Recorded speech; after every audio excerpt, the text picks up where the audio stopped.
جس نے کسی عالم کو سہارا دیا، اس سہارا دینے پر اللہ تعالیٰ ایک غلام آزاد کرنے کے برابر اجر عطا فرما دیتے. اللہ.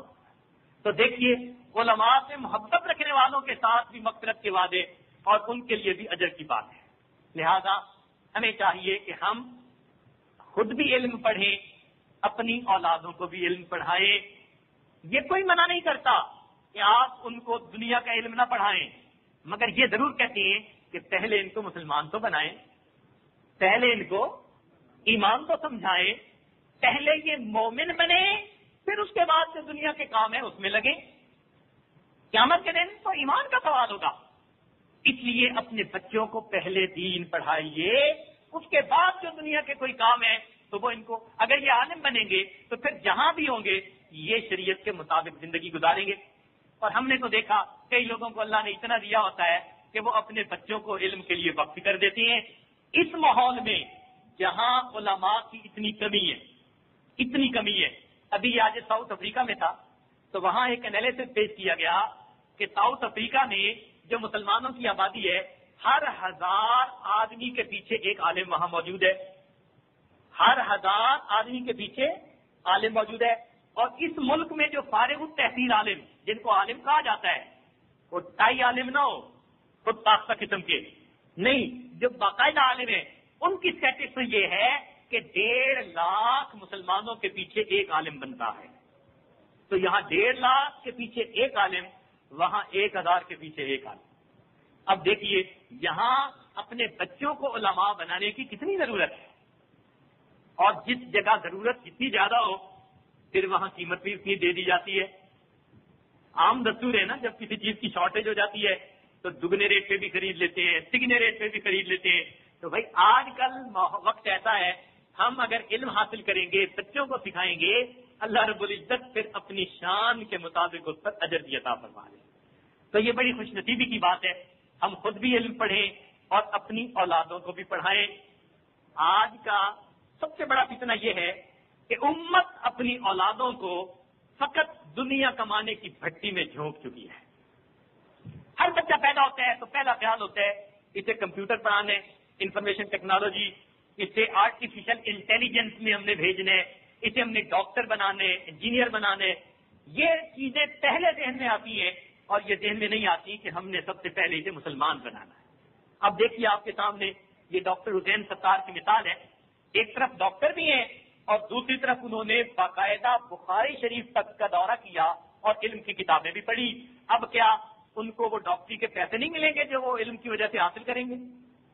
وہ ڈالر تو قدموں میں آنے ہی آنے ہیں. مگر اللہ نے اب فقط جسم کا ڈاکٹر بننا پہلے تھا، اب اللہ نے ان کو روح کا بھی ڈاکٹر بنا دیا. تو یہ ہوتی ہے بات. اپنی اولادوں کو دین پڑھائیے اور پھر اس کے بعد وہ جس شعبے میں بھی جائیں گے تو علم کا نور اس شعبے کے اندر پھیلنا شروع ہو جائے گا. ہمارے بچوں کا آج سب سے بڑا المیہ یہ ہے کہ ان کو اسکولوں کے اندر مختلف مذاہب کے بچے ملتے ہیں اور وہ ان سے مختلف سوال پوچھتے ہیں. اب they have to defend their religion without knowing the religion.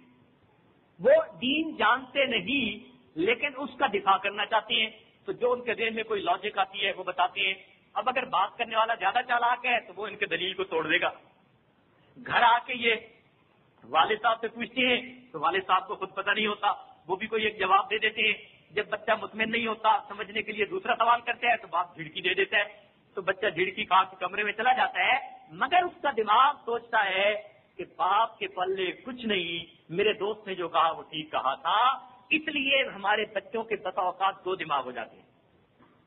بچے ذہن میں کچھ اور رکھتے ہیں، ماں باپ سمجھتے ہیں جی بڑا اچھا میرا بیٹا ہے، جی بڑا اعلیٰ بیٹا ہے، جی بڑا یہ ہے اور وہ ہے. اور بچے کا حال یہ ہوتا ہے کہ اس کا خدا پر بھی یقین نہیں ہوتا.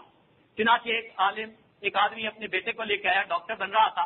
کہنے لگا جی میرا بیٹا تو جی مجھے بس اللہ نے فرشتہ صفت بیٹا دے دیا ہے، یہ ڈاکٹر بن رہا ہے کیونکہ اس نے پیسے کمانے تھے. بڑی تعریفیں، ایسا جینیس، ایسا فنا. وہ باپ وضو کرنے گیا، پیچھے میں نے اس سے بات کی تو وہ کہنے لگا کہ میں تو دہریہ ہوں، میں تو خدا کے وجود کو ہی نہیں مانتا. باپ کہہ رہے ہیں فرشتہ صفت بیٹا کیونکہ ڈاکٹر بن گیا جو چاہت تھی، اور بیٹے کا حال کہ وہ کہتے ہیں میں تو ڈارون تھیوری کو مانتا ہوں جی. اب جب یہ حال ہوگا، یہ تو ایسٹ ہے ہماری، یہ تو بنیاد ہے ہماری. اگر ہمارے بچے ہمارے ہاتھوں سے پلیں گے مگر دین سے محروم ہو جائیں گے تو یہ پھر بیٹے تو جہنم میں جانے کا باعث بنیں گے. اس لیے یہ ذمہ داری ہے کہ ہم اپنے بچوں کو تعلیمی اداروں میں بھیجیں، اور اس میں ہمیں تکلیف بھی اٹھانی پڑے تو اٹھائیں. کیا دنیا کی خاطر تکلیفیں نہیں اٹھاتے؟ کیا نوکری کی خاطر ڈرائیونگ نہیں کرتے؟ راتوں کو دنوں میں دن رات لگے ہوئے ہوتے ہیں. تو جب دنیا کی خاطر یہ سب کچھ کر رہے ہیں تو ہمیں چاہیے ہم دین اور آخرت کی خاطر بھی یہ کریں اور اپنے بچوں کو علم پڑھائیں اور علم سکھائیں.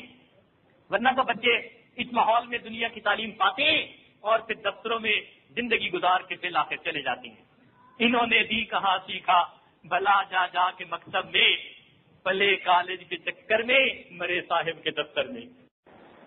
اس لیے آج کئی مرتبہ بچوں کو دین کا علم بالکل نہیں ہوتا، اور شروع ہی ماں بھی بچے کو انگلش سکھانے کے شوق میں کلمہ نہیں سکھاتے، انگریزی کا لفظ سکھاتے ہیں.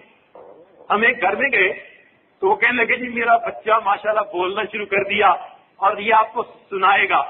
ہم نے کہا سنائے بھائی.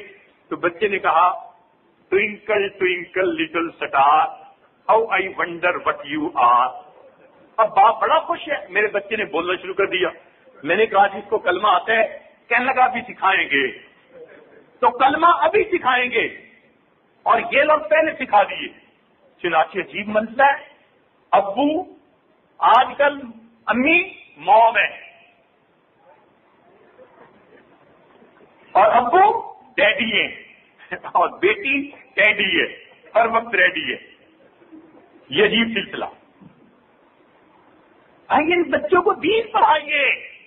قرآن مجید میں آتا ہے کہ قیامت کے دن جب نوجوان بچوں کو بھیجا جائے گا جہنم میں تو وہ اللہ کے سامنے فریاد کریں گے، کہیں گے ربنا، اے ہمارے پروردگار. سنیے قرآن عظیم الشان، اللہ کا فرمان، ربنا، اے ہمارے پروردگار، انا اطعنا سادتنا وکبراءنا فاضلونا السبیل. ہم نے اپنے بڑوں کی بات مانی تھی، جو انہوں نے اسکیڈول دیا تھا، ٹارگٹ دیا تھا، اچیو کر کے دکھا دیا. فاضلونا السبیل، اللہ انہوں نے ہمیں گمراہ کیا. ربنا آتہم ضعفین من العذاب، اللہ ان کو دگنا عذاب دیجیے. یہ خود بھی گمراہ ہوئے، ہمیں بھی گمراہ کیا. اور صرف عذاب کی نہیں بات، آگے سنیے اور کیا کہیں گے. قرآن کہتا ہے کہ بچے کہیں گے ربنا آتہم ضعفین من العذاب، اے اللہ ان کو دگنا عذاب دیجیے. وَلْعَنْهُمْ لَعْنًا كَبِيرًا، اللہ ان پر لعنتوں کی بارش کر دیجیے. یہ ملعون ہے.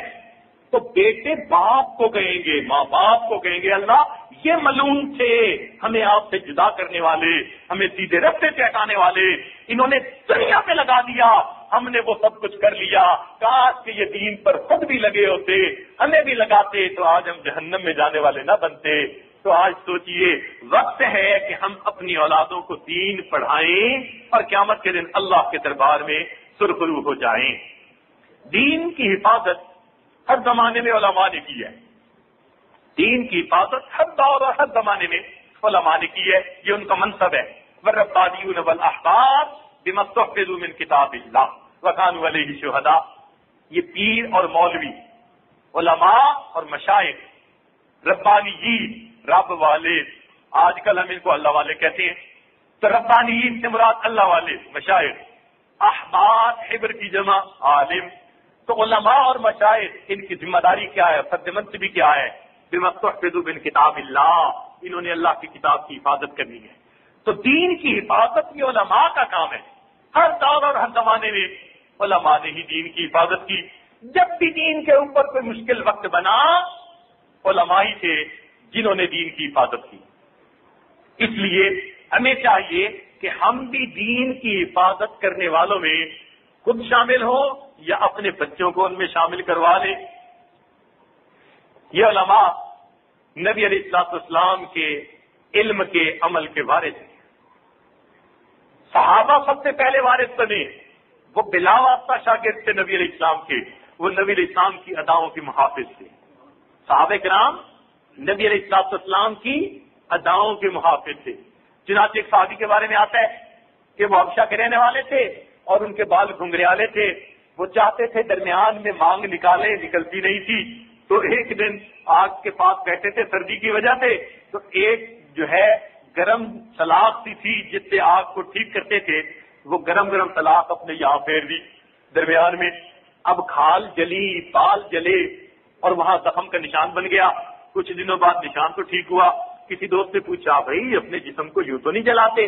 کہنے لگے وہ زخم تو مندمل ہو گیا لیکن اس کی وجہ سے بال جلے، اب نشان ہے، کم از کم میرے سر کو نبی اسلام کے مبارک سر سے مشابہت حاصل ہو گئی ہے کہ محبوب کے سر پہ مانگ ہوتی ہے، میں دیکھتا ہوں میرے دل کی تمنا تھی میرے سر پہ بھی مانگ ہوتی۔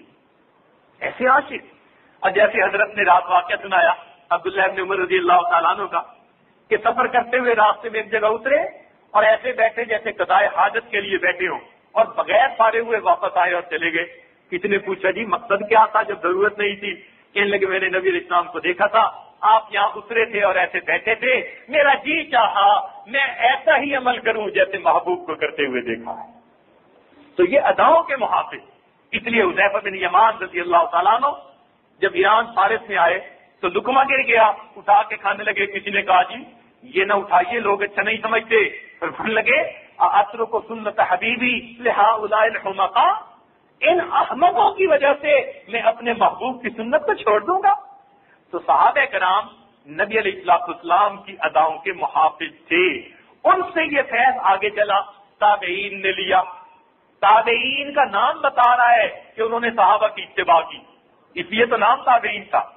تبع تابعین، جنہوں نے تابعین کی اتباع کی تو یہ دین اتباع سے ہی چلا، شروع سے ہی اتباع آ رہی ہے۔